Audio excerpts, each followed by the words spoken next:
Yeah, thank you very much for this invitation. It's good to see you. I think the last time I saw you was on election day last year at the Sandton fire station. Oh, okay, yes, that's right. And a lot has happened since, and I actually want us to start from that point. Let's reflect on those results of the 2024 general elections. I think without any doubt, we expressed this ourselves as ActionSA that we feel obviously disappointed, but I think we took the blame and accepted the results in the sense that, I mean, at the time, 3.5-year-old party, we overstretched ourselves by contesting all 9 provinces. Definitely, I think if one looks at it, was not the right move. And secondly, I think our association with the DA was very toxic. I think there's something at my team is a way that I was unhappy with from the beginning, but then being a Democrat, I accepted that multi-party coalition, which whatever the multi-party moonshot, whatever it was called, I accepted that. That's why, I mean, if you look at it, as you're aware, in more than 80% of the meeting I did not attend. I let my team handle it, but I gave them my full support. I think if one analyzes the electoral results, the black people punished us because they thought that we were going to give our votes to the DA, you know. And on the other hand, the white voters thought let them vote for the DA and ActionSA will get the voters. That was a big mistake from our side. And we've really learned a lesson, and to ensure that people must see us to really be an independent political party. Outside of the DA. Out of the DA or any other party for that matter, because we don't want to be associated with any other party.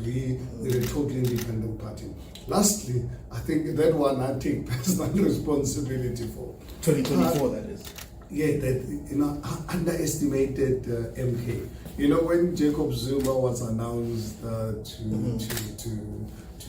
start his own political party, I said, I mean, who on earth will really vote for someone who nearly collapses country with a coup d'etat? You know, I took it lightly. I took it from a theoretical point of view. I did not really realize that I did not take him as a threat, and I take personal responsibility for that. It is for that reason, if you look at now, today, if you look at how ActionSA is bouncing back, particularly in Gauteng, we've not tested our power in KZN as yet, but here in Joburg, in Gauteng and elsewhere, as you are aware, we've just come out of 2 very important by-elections in Soweto, where we were impacted by MK, and we've decided actually we outperformed our 2021 elections and really annihilated MK, putting more money than us. In fact, if I look at about 130 in Soweto, they spend 5 times what we spend in terms of resources, but we still outperform them.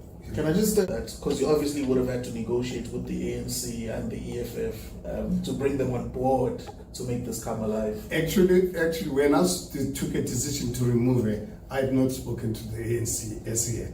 Okay. It's just that I couldn't take the abuse of the DA. But I had calculated, looking at our numbers in Tshwane. In Tshwane, the ANC and EFF bloc and the DA and the Freedom Front Plus, there's 2 blocks. Unless they combine, no one can govern without me. So I had already made the calculation when I took a decision that regardless, I'm removing this guy and I'll speak to the ANC and EFF after, but on condition that ActionSA takes over the majority. You know, and they agreed. Well, they had no choice. they wanted to govern, and I'm actually quite pleased with the manner in which we are co-governing the city. The mayor is very engaging with our coalition partners. Doesn't take anything for granted, and that's how I ran the city of Johannesburg back in 2016 up to 2019 when Helen Zille IRR approached the ANC to remove me. So it is to run a successful coalition, it's about mutual respect, whereas the DA is one of the most arrogant political parties you can ever find. I do want us to focus on Johannesburg, and of course this is a beautiful view of Sandton right outside there. And Sandton has its problems, Johannesburg has its many problems. And it's one of the big focus areas of next year. Everybody wants to know what's going to happen in Johannesburg next year. Who's going to be the next mayor? Will it be the ANC? Will it be ActionSA? Will it be the DA? When you look at the state of Johannesburg broadly, I mean, of course, Sandton, broadly speaking, is fine. But when you go to other areas, when you go to the townships, when you go to our roads, when you look at our street lights at nights, the lights don't come on in some areas. What's your assessment of Johannesburg and what needs to happen in Johannesburg? It's actually quite sad what's happening in Joburg at the moment, and I put the Helen Zille responsible for the mess we're in. When the DA, under my leadership at the time in 2016, we took over a municipality in a mess, with high levels of corruptions. The city run by cadres, over 300,000 housing backlog, 140 informal settlements, some of them with no toilets whatsoever. The inner city hijacked by international crime as a syndicate, where some of these properties, when we raided them, up to 80% were illegal foreigners and so forth. If you look at the infrastructure backlog, I mean, you know, one of the things, obviously coming from business, one of the things that you need to understand is your balance sheet when you take over the business. Discovered, we did an exercise, discovered we've got at minimum of 170 billion rands of infrastructure backlog, right from the water, the electricity, roads, everything, you know, and over and above that with housing in particular, sitting with over 300,000 housing backlog. Housing, as you are aware, is the competency of national government. You get grants from national government, and the most at the time, if you don't even steal that money, don't steal a cent of that money, you could only build 2,000 houses a year. So you can imagine you're getting grants from national government, but you can only build 2,000. And at the same time, the city of Johannesburg at the time was attracting 3,000 people every single month. I mean, you could see you are sitting with a crisis. And that is why on the 1st of December 2016, during my 100 days, I had to really make some very bold and popular statements around the reclaiming of our inner city to build affordable accommodation for our people. But at the same time, I was bold enough that the city of Johannesburg is not going to cater or accommodate illegal foreigners. This is not going to be my problem as the mayor of the city of Johannesburg. My responsibility was to the 6 million residents of the city of Johannesburg. We are going to really deal with this matter head on. And you remember how all the knives came out, and including the ANC reporting me to the South African Human Rights Commission for xenophobia. Luckily for me, what I was preaching or that's 2016. We're in 2025 now, and all the problems you speak of are still there. Yes, no, but please, I'll challenge you, I'll ask you, and I'm happy to really give you my end of term report. You look at our successes. And please compare it with what the Auditor General was saying about the city of Johannesburg. One example of our successes was tackling corruption head-on. 35 billion rands of fraud and corruption we uncovered over the last 3 years, and it was really coming down. The expropriation, what we call the inner city rejuvenation project, by the time I left in October of 2019, by that time, 154 properties and buildings were already expropriated, given to the private sector. You know how much investment they were going to deliver to the city? 32 billion rands of investment from those 134 properties. They were going to create 22,000 jobs during the construction phase. Something historic. Those 154 buildings and properties, they were going to yield 14,000 housing units. Not revolutionary or historic in the history of South Africa. Unfortunately, for some reason, Helen, and unfortunately at the time, she wasn't with the D8 national structures. She was working for the Institute of Race Relations. And knowing my determination to go after those who were corrupt, including obviously ANC senior people, including some people who are D8 supporters who are fingered in this corruption, approached the ANC leadership to say, Mashaba is coming after you. Come up with a motion of no confidence. I will get you majority of DA councillors to support. Let's look at 2026 now, and let's just focus on Johannesburg specifically. You spoke a lot about the inner city. You've spoken a lot about collapsed infrastructure. There are many problems in Johannesburg. Please outline for me, in your assessment, 3 key focus areas that Johannesburg immediately needs to address next year. Let me tell you, running a city is like running a business, not an academic exercise. You're not in an MBA class. You can't fix the city by addressing 3 issues. That is why you have 10 MMCs. You've got a mayor and 10 MMCs. Every MMC is in charge. One is for roads, electricity, water, and whatever. All of them have to hit the ground running overnight because there are legislative measures. If what you are taught in an MBA class and what happens in real life, completely. So for me, when I took over the city, and when we take over the city of Johannesburg, when we take over the city come the local government election, I can tell you we are not going to focus on 3 issues. We're going to focus all the departments. Finance, we need to stabilize the finances of the city. I have to get a top-notch MMC of finance to make sure that we fix the billing system. When I took over in 2016, and by the time I left, the city of Johannesburg at the time, the records are there. Every month in 2019, we were having record-breaking collections.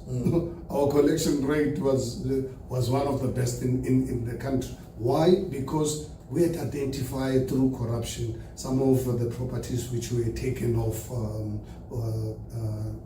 of our billing system. And I guess even right now, since we've been out, I'm sure those companies are taking off again. So I know what's going to happen. You're a Joburg resident. Absolutely, yes. Are your bills up to date? Let me tell you something. Ever since I started to build business, I don't owe anyone anything. All my properties are up to date, and I don't just really own the house. So you don't get too many calls from creditors asking you, Mr. Mashaba, we missed your payment. When are you making payment? No, you don't get those calls. I pay my bills on time, including all the properties that I own, where I rent them out. We make sure, even if you've got a query, we'll sort it out. So I think You know, Johannesburg, it's important for South Africa to succeed. It is for that reason, I don't know if you saw yesterday, ActionSA announced the opening of a mayoral candidate. Yeah, that's where I wanted to drive you next. So we opened the process and we're going to run it until the end of November. Then December we will obviously do our own internal assessments, and in the new year then we'll announce who's going to be our mayoral candidate for the city of Johannesburg. We are looking for another Nasipi Moya, or we are looking for another Xolani. I think it's quite an interesting strategy that you are taking with Johannesburg compared to, I mean, of course, with Xolani, you just announced him out of the blue as your candidate in Egoruleni, and with Johannesburg, you've announced this application strategy, I suppose it is. What are the qualities that you are looking for in the candidates that you will be shortlisting? Let me give you an example with Xolani. Right. Xolani gave me a call. I'd never met him before, but I knew of him with the great work that he was doing. For some reason, I believe some of these things, God make them happen. Xolani, a few months ago, contacted me wanting an appointment to come and see me. I didn't ask questions. He came here to this office with his wife, representing Xolani Khumalo Foundation. He was looking for funding for his foundation, showing me the great work that he's doing. And I was really, I was inspired by this young man. Xolani's heart is in the right place. He hates what these drug dealers are doing to our people, and he decided to use the camera to expose it. So I listened to him. I think we had a meeting for about 1.5 hours, and I decided I'm not making a decision. This guy coming from Tembisa, I know as a party, we don't really have an appropriate candidate for Uruleni. I thought, no, you know what? Let me just really play my dice here. So I said to Xolani, can we meet in a month's time or so? Let me go through this and discuss this with my family. And a few weeks or so later he came. Instead of talking about funding. Whose family? His family? No, I speak to my family about funding. Right. Because we fund other projects and so forth. Was that successful? We don't just fund ActionSA. We fund other projects over the last 40 years of our business. When he came, I changed the subject to talk about. I was no longer talking about funding this. I said, Xolani and your wife. I said, guys, you know, your heart are in the right direction, in the right place. The work that you are doing, it's a lot of work, but you've got a challenge. Look at right now what's happening with Nkwazi. Look at what's happening with the capture of our criminal justice system. Yes, you can use the cameras to expose these heinous criminals and these evil people. You are not going to succeed. I believe, Xolani, at your age, you've got a huge potential to do something great for this country. Why don't you become our candidate for Egoruleni? This obviously took him by surprise. He was coming to talk to me about possible funding of the Xolani Foundation. Then I'm talking about him now being the mayoral candidate, but he says, you know what? Accidental politician. Yeah, I was in the past approached by other political parties, but unfortunately I don't share the same ideas and everything with them. And eventually we agreed. And how long did that take? No, we agreed on the same day. Same day. I gave him a day. You know, he accepted. He could see the big picture. I laid it out properly for him to say, look, you know, this country is short of young people as leaders. People were the young people with the right hearts at the right place, and energy and the anger about what's happening in our country. So he accepted. Let's just talk about Xolani quick. He's a crime fighter. He's an activist. We know what he does on television. We've all seen his show. but he's not a politician. How are you equipping him with the terrain that you are now pushing him into? How are you helping him find his feet in that space? Because it's quite a daunting task to 1 minute you're on Moja Love, next minute you are expected to be wearing a Mayoral chain in a couple of months. It's two completely different worlds. Well, let's go back to the man you're talking to right now. In 2016, when I was approached to be the mayoral candidate for the DA for the city of Johannesburg, I admitted I had absolutely no clue whatsoever what the mayor does. I'm sure you've read about that. I had no clue whatsoever. In Xolani's case, I think he's in a much better, stronger position. Firstly, he is a real activist fighting political issues. Whereas for me, I come from a capitalist background. I had no clue what politicians does. Whereas Xolani comes with it. But he's got the support and my mentoring. Look at what's happening in Tshwane with Dr. Nasiphi Moya. Things that I was doing in Johannesburg, you can see now it happening. Secondly, he's got the support of his party, ActionSA. Whereas in my case, when I was the mayor of the city of Johannesburg, I'm on record to say, unfortunately, my party was the most difficult in our coalition arrangement, whereas Xolani's got that advantage. Thirdly, Xolani is any day now is going to be sworn in as a councillor, so he'll have at least a year preparation. Whereas in my case, I was just put out there. Yeah. And my party was not really supportive as one would have expected. And also, what I discovered really right early stages of my even before I became a mayor, that I started really seeing some red flags of things that DA and I did not really share in terms of. Our belief when we were actually preparing how to govern in terms of their focus in black areas. We started having issues with it. And this obviously was demonstrated when eventually I became the mayor. This then it was an issue I had to really confront. We'll get back to the DA and Helen Zille. I also want to just find out about Xolani. Is he a member of ActionSA now? Is he a card-carrying member of the party? Please, there is no way you can really be a mayoral candidate of our party if you're not a full-fledged member. It doesn't work like that. It'll never happen in our party. So you've got to be a full-fledged member to really be to hold any position in our party, not just the mayoral candidate. Any position. You can vote for us and not be a member. That's fine. But for you to hold a position, be a councillor, even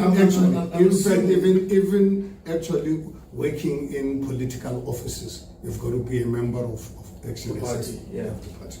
For the funding, that he was not a member of ActionSA at that point. Am I correct? Yes, because he did not want to really get himself in politics. But I showed him the big picture of the kind of work that he can achieve when he's a mayor, when one day is the premier, one day is the president of the country. Because I said, what you are doing, I can tell you short term, it's great, but long, it's got no sustainability. You'll have to keep on going out to ask for money, and you will never win this battle. If you want to win this fight, get into politics. Very same day, when he accepted and he saw, because I showed him the big picture, and the very same day we took membership of the party. Then a few weeks later, then presented him to our Senate, presented him to... And what are the feelings of the Senate about all that? I think no one believed me, not even Senate. The Ekurhuleni region, REC, didn't believe me when I told them about this. Gauteng PC and Afonso Ngoleni, they didn't believe some members of Senate didn't believe you or didn't believe in him? No, they didn't believe me. you. They didn't believe me. They said it's impossible. Like So are they impressed with you? they were saying, Herman, what have you smoked? I mean, how do you get a guy like that? Turn him in to really be a mayoral candidate for Ekurhuleni. And so we're excited. Xolani is excited. We're working with him. The two of our senior the members of Senate are working with him once a week and ensuring that we give him political support in terms of what's happening in Ekurhuleni, what's happening all over. And I think the advantage with Xolani is that we are not only going to benefit or win Ekurhuleni, Xolani is going to help us all over the country. I think everywhere I go with him, I can tell you, normally when I'm alone, if I meet people want to take pictures with me. When I'm with Xolani, they're not interested in me. They're more interested in Xolani than me. And that's what I like about this decision. He might leave you sweating after the ad break at some point. In which way? When I'm not too scared of failure.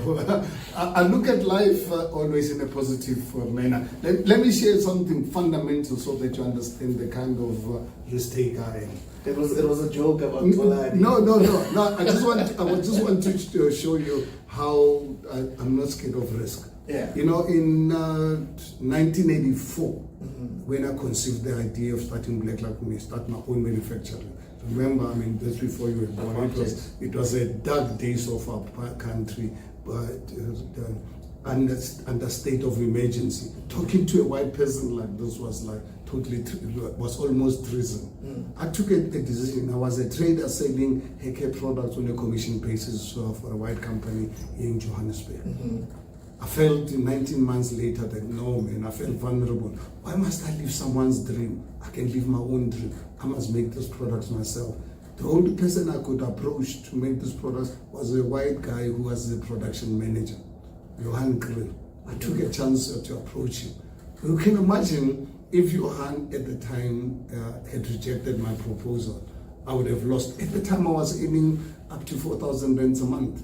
On commission. 1984. 1984. That's a lot of money back then. You can imagine Johan as a chemist, senior person in the company, was earning 1,600. I was earning more than double what Johan was earning as well. And I was earning on a commission working at my own time. I took a chance. I said to myself, I looked at life from a positive point of view. I said, look, if Johan doesn't like the idea, that's fine, he can report me. The owners might obviously stop me from fire me as a commission. You took the chance. I took a chance, and everything else is history. My business of January this year, we celebrated 40 years of our existence. Okay. I just want to list for the city of Johannesburg. We read in the press, you mentioned the name of Lindiwe Mazibuko. What was that about? No, I think, I had 2 meetings with Lindiwe. One of her colleagues that Lindiwe wanted to meet with you, and I had to meet her. And I gave her the proposal to really be the right candidate for the city of Johannesburg. For the city of Johannesburg. But then the next month, the next meeting I had with her, she said she's happy to do it on condition that we merge with, we do something with Rice, Bosa, and Good. And I made it clear on that day. I said, you know what, I'm going to this is not going to work. I'm not going to do the deal because of that. So I think so was the proposal that you form? I'm even forgetting the name of this new political party. They wanted us to form this part of that as well. She wanted me to really be part of that, so that we collapse our own parties. In fact, the proposal didn't make sense to me. This is our individual parties must run as independent, but we promote this new entity that must be on the ballot box.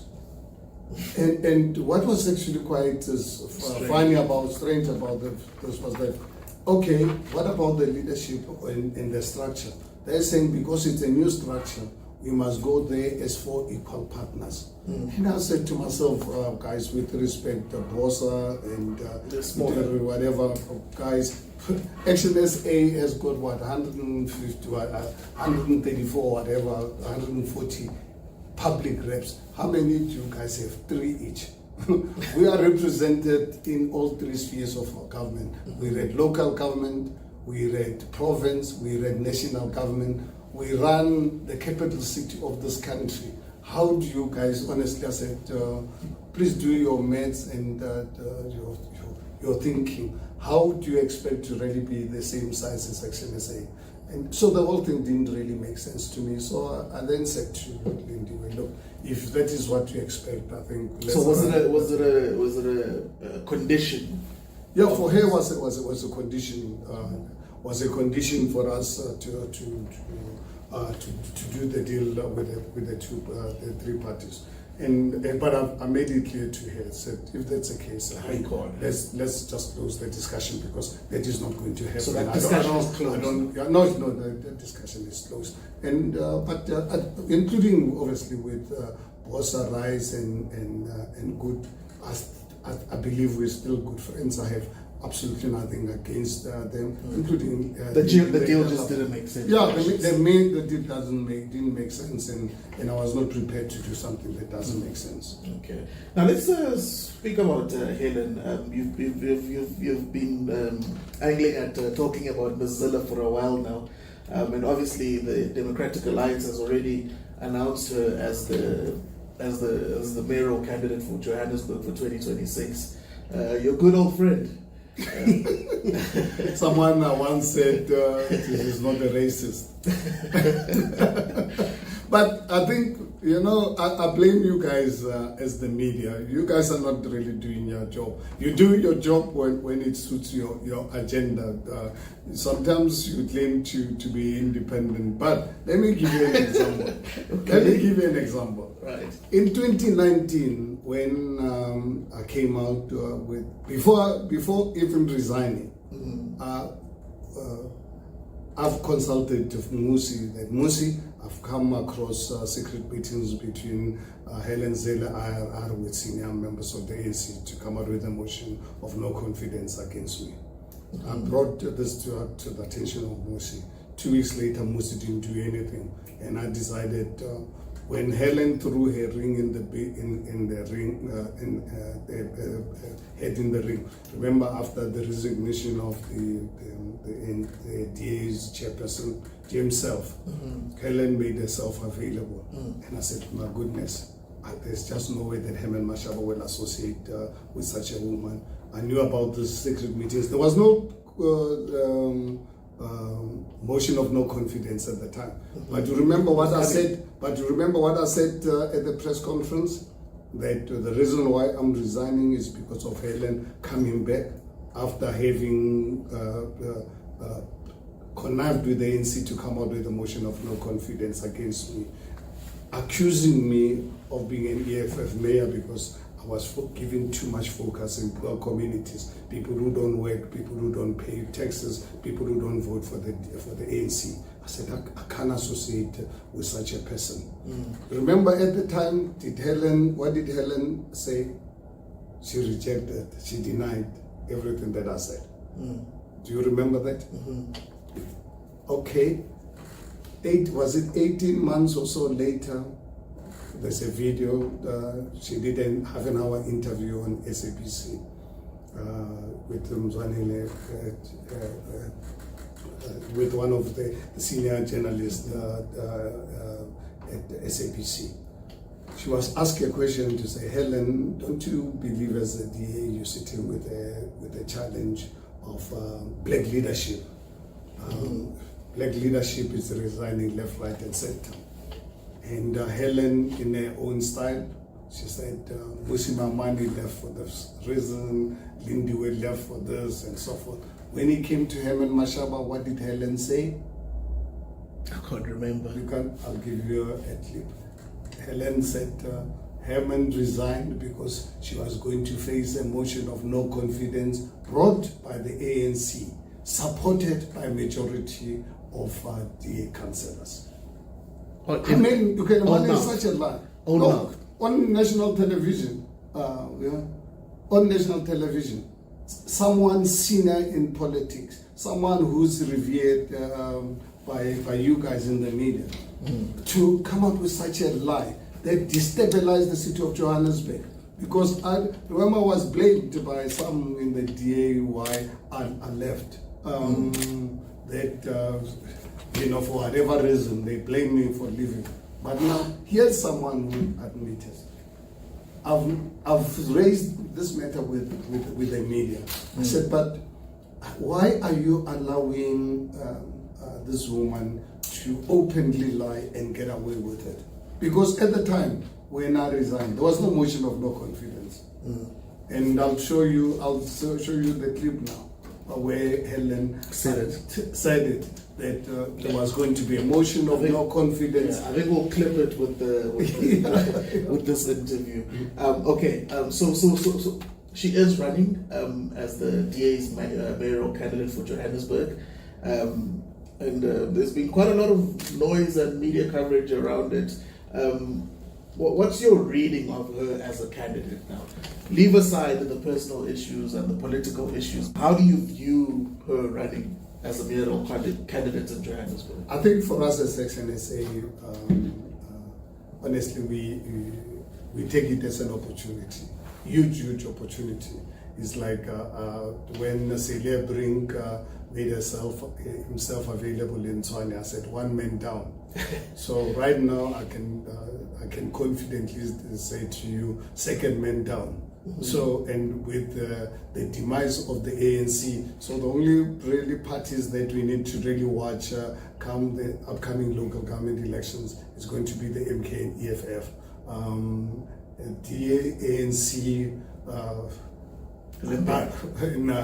I think it's going to be a walkover for us, because how do you expect someone who is not prepared to provide services to the black communities and expect black people to support you? I mean, black people, as much as some people think we are stupid, but we are not stupid to that level. Okay, and we've obviously spoken quite extensively about the application for these candidates.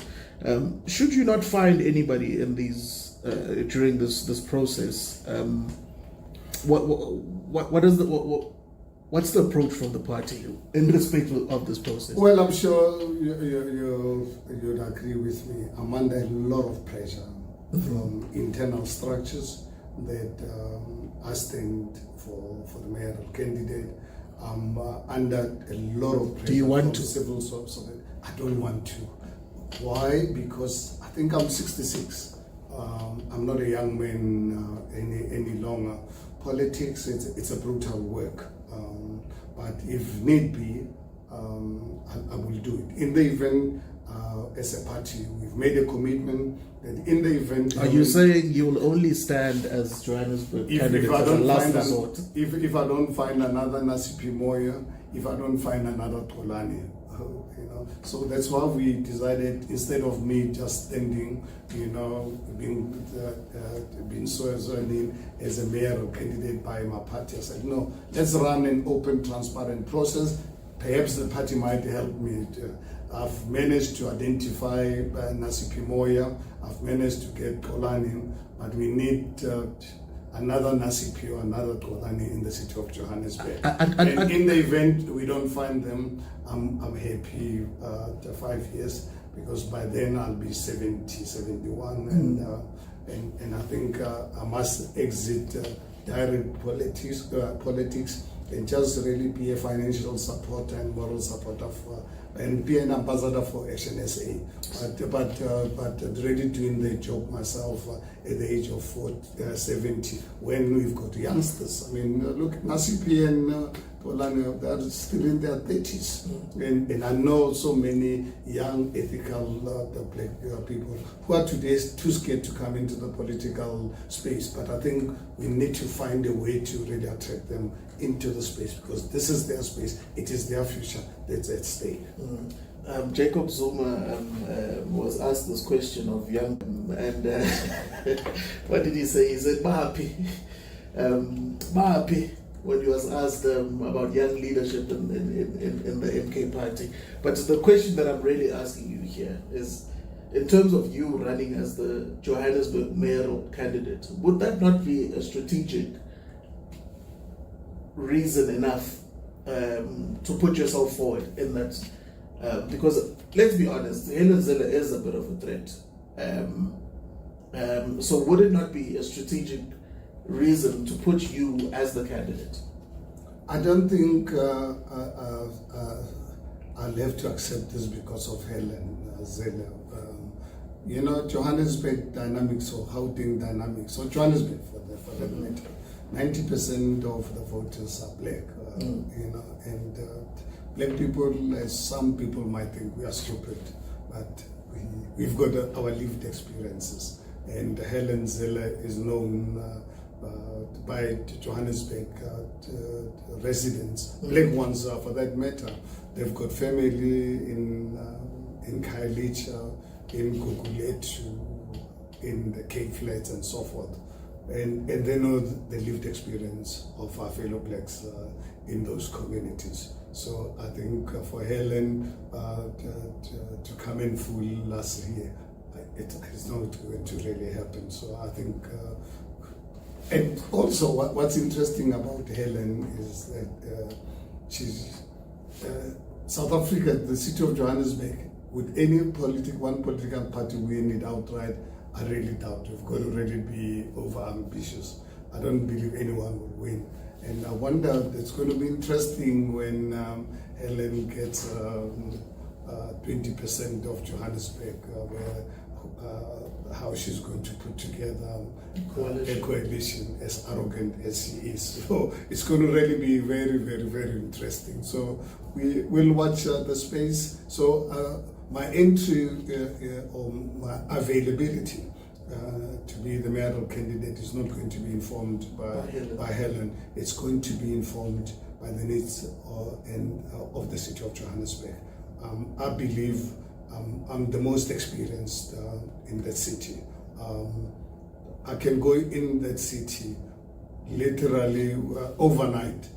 You can see progress. What I'll do when I go in there, like I did the last time, under difficult circumstances, you do a skills audit, get rid of cadres I got rid of last time, and the ANC decided to bring them back. So you need to put together a professional technocrats to run the city. Get a strong city manager. Revive that inner city rejuvenation project. Start putting money remove money from vanity projects. Put it in upgrading our infrastructure here in Sandton and the townships and villages wherever our people live. Take our people out of informal settlements. Build high-rise buildings, use private sector investments to build affordable accommodation so that we don't have our people living under squalor like how they're living right now. So I think if there's one person experienced in our party, it's me. But I think I don't really believe that I'm the only person who can do it. Give us a chance as a political party to see. As I indicated to you last time, Nasipi Moya a year ago, no one knew who Nasipi was. Today she's a household name, doing an amazing work. Is there a chance of finding someone? I still believe it is possible. But in the event it doesn't happen right now, it can happen in the next election. Then it gives me 5 years to help to develop the new talent to prepare them for the future as future leaders of our country.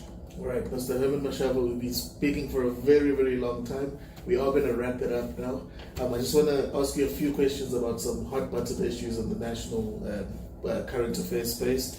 I also just want to get your reflections on Operation Dudula, and what's your comment on Operation Dudula and what they're doing at our hospitals? Well, I think, I don't know if you saw, I had the meeting here in my office 2 weeks ago with the Dudula leadership.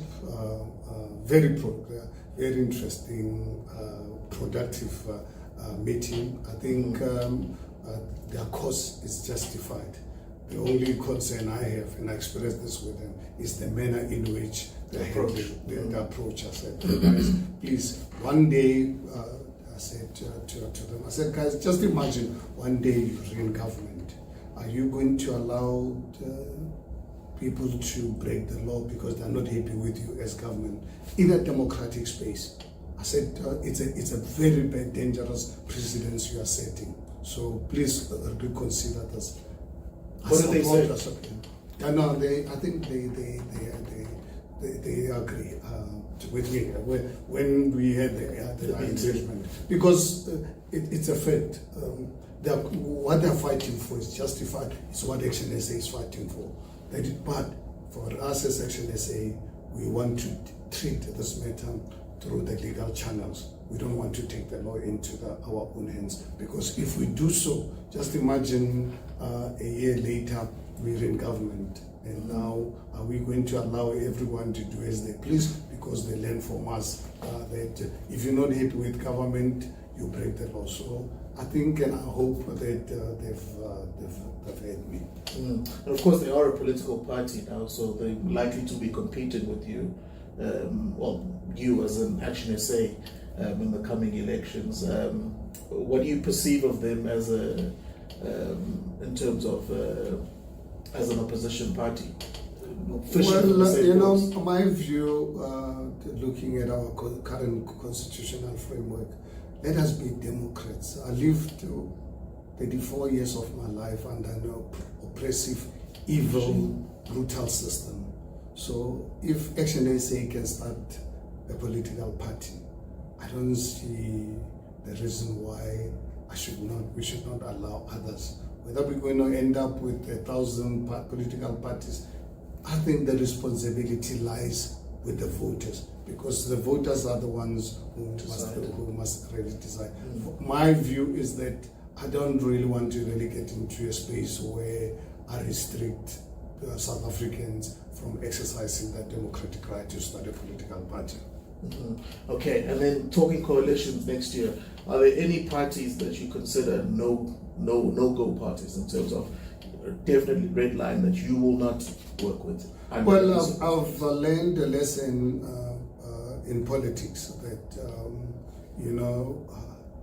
ultimately to go into a coalition, it's not something that is decided by me. If I have my way, I'd want to really get outright majority. 50 plus 1. 50 plus 1. But the voters of this country said, have another idea. Another idea. Never thought I'd work with the ANC because I was really quite concerned about the level of corruption. And I've tested it in Tshwane, here it's working. I've tested with the DA, where I actually left my successful business to join the DA to remove the ANC, only to find that they are more right-wing than the Freedom Front Plus. So I think you learn out of this. We, as a party, made a decision that we will never make a statement that we'll never work with any party. However, there's 3 conditions that are not negotiable for us. 1, corruption. In the event of the corruption, don't expect ActionSA to cover for you. And us as ActionSA, please don't cover for us. Secondly, we have to accept that public services are going to be provided to all residents. Don't tell us that people don't work and unemployed, therefore they cannot get services. We have a constitutional obligation to provide services to everyone. To everyone.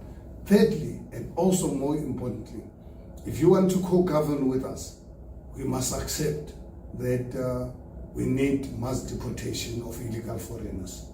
There's just no way as a political party to be in government, we are going to allow illegal foreigners in our cities. So if you feel you are in support of illegal foreigners to be in our city, don't really then invite us in your coalition. Even us, when we invite you, we'll give you those conditions So you come in knowing very well that this is where you stand. And it's going to be a public document where you commit to these three non-negotiable. Then other parties let them come out with a non-negotiable. Just on that last one with the mass deportation of foreign, our borders are very porous. What would ActionSA's solution to that problem be? How do we secure our borders in a sustainable way to keep people from simply walking across the fence? Because reality is, it's not very difficult for people to enter the country. They are literally just walking into the country. So how do you keep them out? They are flying in as well from Pakistan, Bangladesh, China, everywhere else. You see the mistakes South Africans make when we talk about illegal foreigners.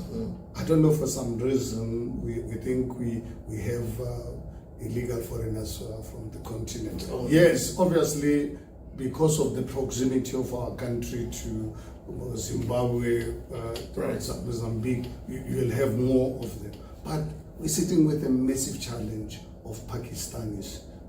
We're sitting people from Bangladesh, people from China, people from Europe, people from the United States of America.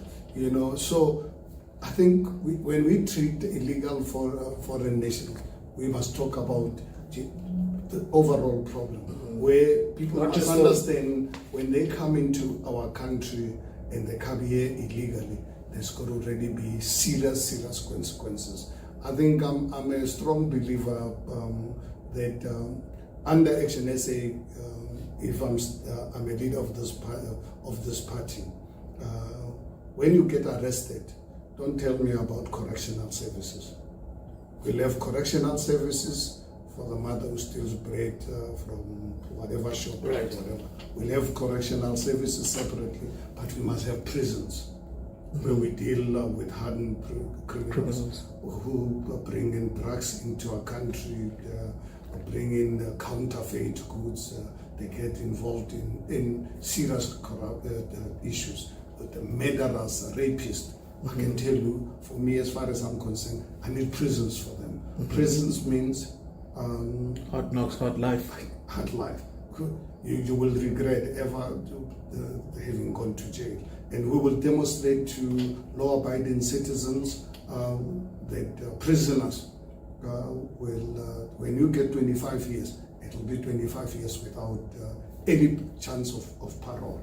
And you will produce food, you'll build bridges, you'll build houses, and we will make sure that on a regular basis through our television networks and so forth, we give records of the productivity of these prisoners that they are paying back to society. No days of watching television, Monday to Friday, and those that think they can bypass our system, they work 7 days a week to pay back to society. There's only way long term that you get society to respect your loss. I think I was listening to one of the committees in Parliament the other week, and they mentioned that the Department of Correctional Services spends an average of about 15,000 Rand per month on each prisoner. And somebody, one of the parliamentarians there, then compared that 15,000 Rand with the 370 Rand that we fund our unemployed youth who can't find jobs. So I'm just thinking with what you're saying. Yeah, I can tell you, under ActionSA, we'll make money out of you as a prisoner. I can tell you there won't be any free accommodation. No free lunch. No free lunch. In fact, you have to produce more than what the country needs.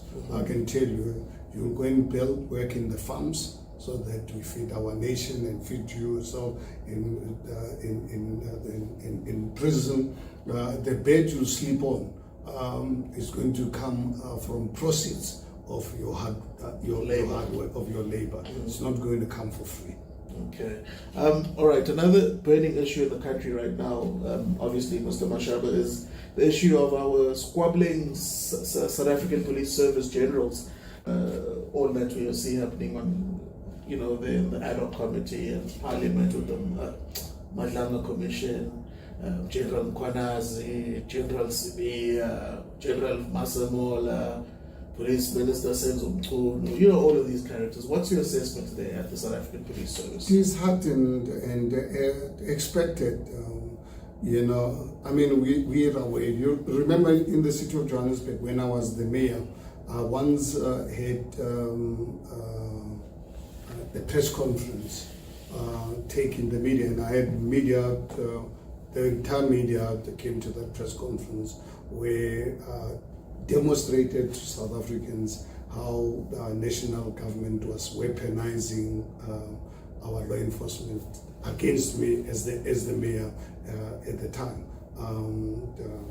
Instead of treating cases of corruption, I was presenting to them. In fact, they decided to weaponize that against me. So our criminal justice system has been captured for a long time. It's not something that honestly took us by surprise. The only thing is it was not in the open for some of us to see. But some of us who were in the system, who once worked in the system, I knew that the criminal justice system was captured. If you look at the 35 billion rands of fraud and the corruption cases I exposed up to today, I need to see it for someone behind bars.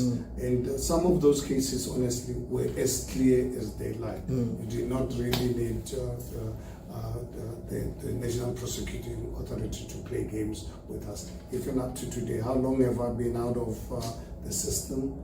6 years. 7 years. And also, I ask you guys as members of the media, how come you're not following up on 35 billion rands of fraud and corruption cases? I find it really quite weird. Ever since I left, those cases just literally died, and the media is prepared to just move on. Right now, we're dealing with the 2 billion rands at Tembisa, which is high, but the city of Johannesburg, when I was a mayor, I was dealing with 35 billion and increasing. You know, I mean, we've forgotten about it and moved on. I think, it's because as much as we claim to really have free media, and I think you guys play a very important role for our democracy, but sometimes our independence leaves a lot to be desired. All right. I also want to ask you, Mr. Mashaba, in terms of the crime and violence in our communities, of course, the Reicha Park incident is the latest one. What do you have to say about? Well, I think, look, this is a historic issue for many years where the dignity of a black man was destroyed, completely destroyed over many years. I think if you're a historian, you know how black family structures were destroyed through many years of slavery, because we were commodities sold.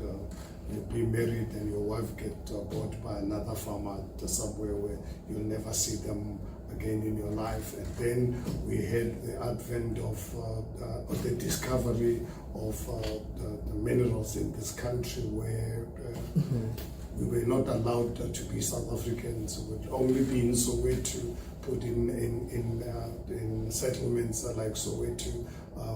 But ultimately, your wife must go and live somewhere else. We build hostels and so forth. That system has really destroyed our communities. And in every township, every village, the first thing that the apartheid government will build will be a beer wall. You know, that's the first thing that they will build. They'll be in a village and be in a township. So these are historical challenges, but ultimately I blame the ANC. They had 31 years of governing, and these issues, they were very much aware about them. How come they did not put in measures to ensure that we deal with these historical evil. Instead, they focused on corruption.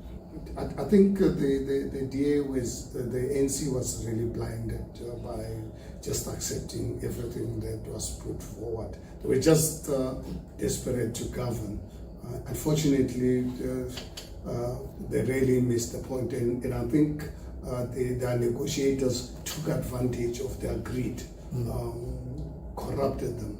They showed them money, gave them money, make them billionaires, millionaires overnight, and took the eye of the ball. But a new generation of black leaders is going to emerge, and Herman Mashaba is going to play that role on ensuring that we bring in a new breed of black leadership that must be conscious of these issues. That when you get into politics, go into politics to serve society. If you want to make business, Herman Mashaba is a full-blown, unapologetic capitalist. Go and make money as much as you want. But don't go into politics to make money. Politics is not a space where people make money. Politics is about serving society. So I think I blame the ANC for failing to have addressed this matter adequately. I mean, 31 years into our democracy, we still have white areas, black areas, colored areas, Indian areas. 31 years into our democracy. No, man, this cannot be right. And this issue of separation of our people along racial lines should have really been a priority of any caring government, to ensure that you don't have white areas, you don't have black areas, you don't have colored areas, and so forth. All of us South Africans live together. Here in Sandton, when you build here in Sandton, any new development, make sure that we make provision for low-cost housing, so that you have the integration of society. Invest in social workers, invest in education, and so forth.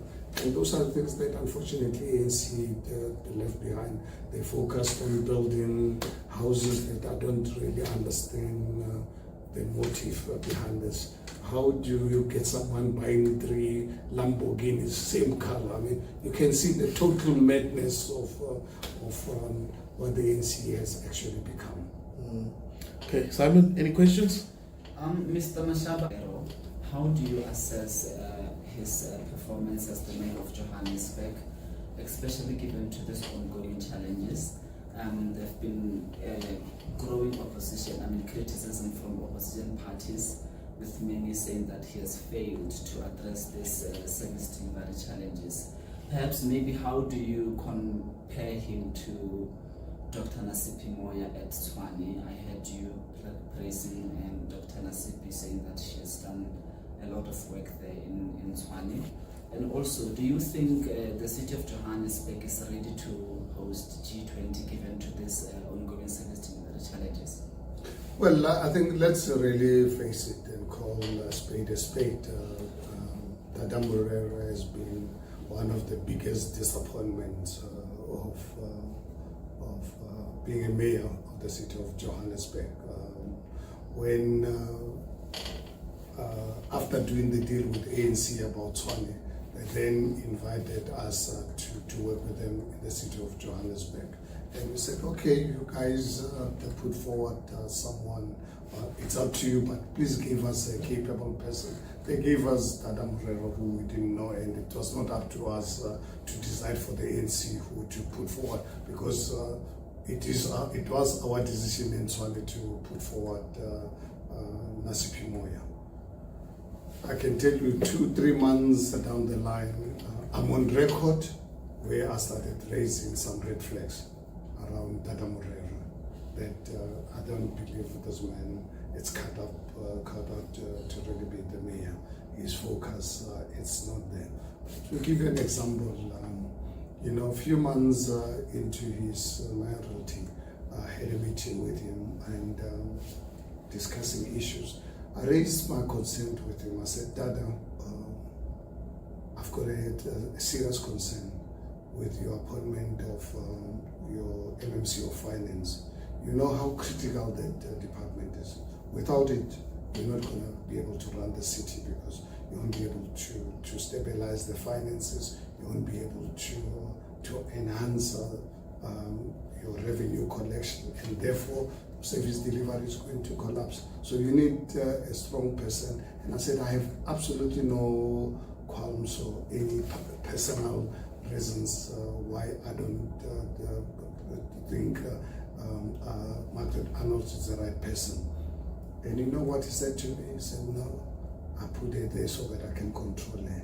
I nearly fell off my chair. I said, Dada, do you hear yourself? How on earth do you put in someone in such a critical position so that you can control them? Why do you need to control people? Surround yourself with the best people. That's how you succeed in life. You don't surround yourself with people with lackeys, you know. And I raised this matter, fortunate enough, immediately with ANC leadership at province and national, including regional, to say, look, this is what this man said to me, and look at what is happening.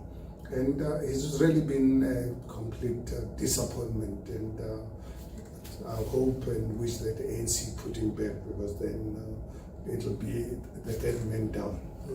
You know?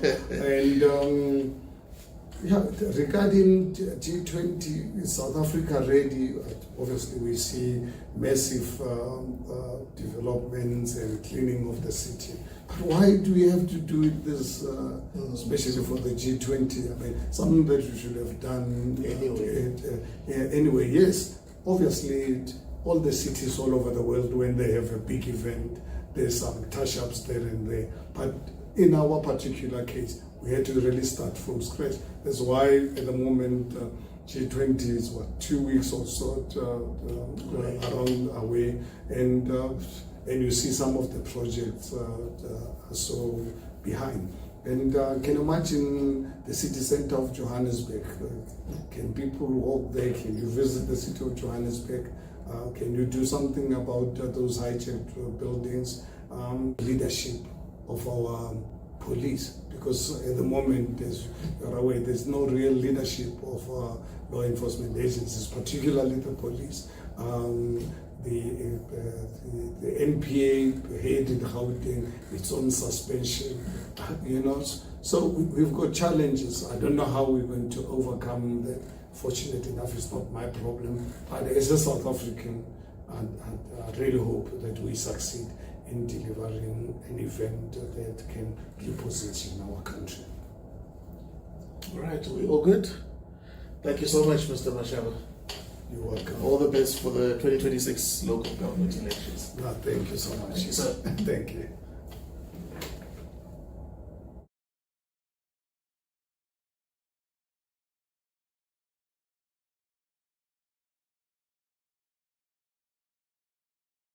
No, there's no way. Look, we made it clear to them to say, look, it is, as long as you have 60% of the votes, what do you want us for? Yeah. You want to leave us out as opposition. We're happy to be opposition.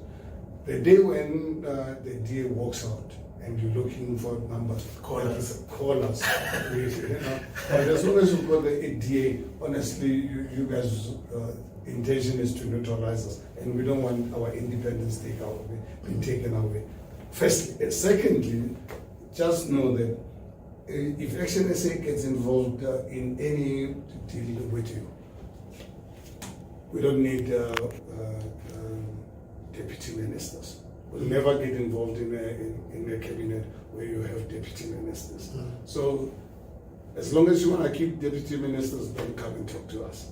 Even if after the collapse. Funny enough, and hearing the testimonies there at the ad hoc committee. Yeah, but you remember it is there even during the Fed matter. Those are the issues we open. We said. Yeah. But I'm just saying with the deputy ministers. I'm a deputy minister, a police minister. Police, yes. They had no functions. He gave them no delegations for an entire year. And they were, because what were they doing in office then? Yeah, so that's why we said no this thing. and then we must negotiate a new coalition agreement. So obviously that is scared of us because they know we don't stand on the fence on issues. Okay.